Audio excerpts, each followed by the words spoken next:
Hi everyone, it's Justine and welcome to a new video. Today I am looking at 5 ways to use Distress Oxides, and this is sort of a part 2 to a video that I had previously done. I had done 5 ways to use Distress Oxides in general. This one was Stencils and also some of my Distress Oxide favorite combinations. Today's April collaboration is with Josephine. Josephine is one of my favorite mixed media artists, so if you enjoy mixed media, be sure to check out her channel, subscribe, like, and leave a comment saying that I sent you over. She makes some really incredible work and likes to work with a lot of different mediums as opposed to myself on my channel where I'm scared to use them. So let's dive right in, and the first way I like to use my oxide inks is using them on dark cardstock. I think it's like magic. I'm going to use this Lotus stencil by Alexandra Renke. She is a company in Germany but is sold in plenty of stores in the US, and I'm going to be using this Pixie Spray.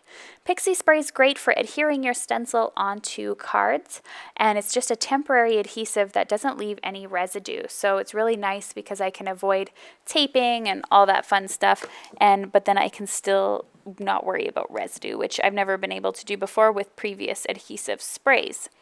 So what you need to do is hold it about 12 inches above your surface, and then just give it a light spray. Let it sit for 1 minute and it's all good to go.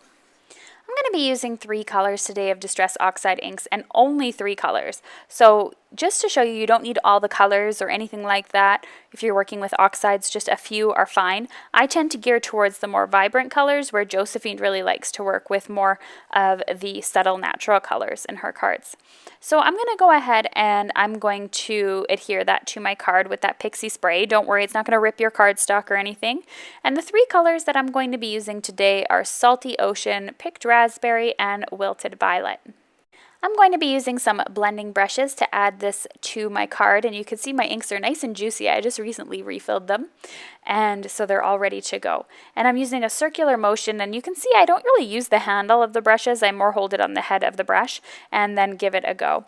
I like to go between a couple of different colors as well, sort of back and forth between blue and purple and then purple and pink, just to get a nice natural blend. My personal favorite part about stenciling is lifting up the stencil to see what I've created, and I definitely was no difference here. So using these on dark cardstock is definitely something you would want to try out, because unlike regular distress inks, oxides have a pigment, so they sit on top of your surface and they do show up on black paper. If I had tried this with regular distress inks, it would not work. It would just look like my paper was a bit on the wet side. So you can see just how beautiful that turned out, and if I added any water spritzed on top, that would bring it out even more. Ink blending in general is something that I love doing on my channel. I love creating my own endless background techniques, whether it's with stencils or embossing powders or whatever, and I absolutely love using these throughout a stencil. Now, since I've already done ink blending on the first card, I didn't want to take up too much time doing the same blend on this card, but I did the exact same thing as I did on the dark cardstock, but instead this time I did it on white cardstock, and you're going to be absolutely amazed at how vibrant and beautiful these inks are. I think I was absolutely mesmerized. I forgot how vibrant and beautiful they really are when they're all stenciled, and using a half a stencil can be really effective on the side of your card. The next thing I'm going to talk about is stenciling on a blended background. So off screen, I created the same blend that I did over top of my stencil, but this time I covered an entire background. I'm going to use this beautiful heart from Alexandra Renke, and I am using this stencil to then go ahead and adhere to my card. Now, this technique here can be very subtle depending on how you use it, or very vibrant.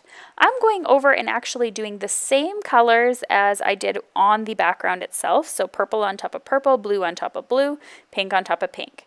If you wanted to have a very bold way of doing this, you could, for example, take some black ink and stencil it over top. You could stencil the blue over the pink and the purple over the blue. It's completely up to you how you want to do it. I wanted to keep my things nice and subtle here, so all I did was go over with the exact same colors as I used before. So when I go ahead and lift off this stencil, you'll see that I have a beautiful subtle background with a stencil on it. Here is the magic reveal, and you can see it's absolutely gorgeous. The next technique that I'm going to be focusing on is spritzing a stencil. So once again, I'm going to go ahead and create that background that I created for the last card. Nothing any different. And I'm going to lay this stencil here on top. I just recently got this stencil and I think it's absolutely beautiful from Gina K Designs. And I'm going to go ahead now with my Distress sprayer and I'm going to spritz some water onto my cardstock. Now I'm not using watercolor cardstock, so 1 to 3 sprays is more than enough because I don't want it to warp too much. So you can see that I have a subtle imprint of the stencil that I used here on the background, and I think that looks really pretty when it's all dry. You can see a final look of when it's all dry here, and I'm all finished with that one. The next one is stamping a stencil. So if you didn't know, you could actually stamp a stencil. So I'm just going to clean up my mess here from my previous card, just with a nice washcloth. I love working on the tonic glass mat because it's just so easy to clean up. And I'm going to go ahead now and I'm going to add my inks onto the stencil itself. Now I'm just kind of smushing them in, kind of twisting a little bit from side to side, carefully not tearing my stencil. I'm using this floral design from Gina K Designs. Now I'm going in with the purple color, and I'm not really worried about contaminating my inks. If the one ink color gets on the other, it'll just sit on the top of the pad. No big deal.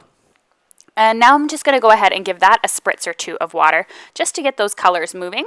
And I'm going to lay my cardstock just directly on top and then push down. If you're using watercolor cardstock, then it's probably a good idea actually. But because I only put about 2 sprays of water on the stencil, my regular paper can handle this pretty decently.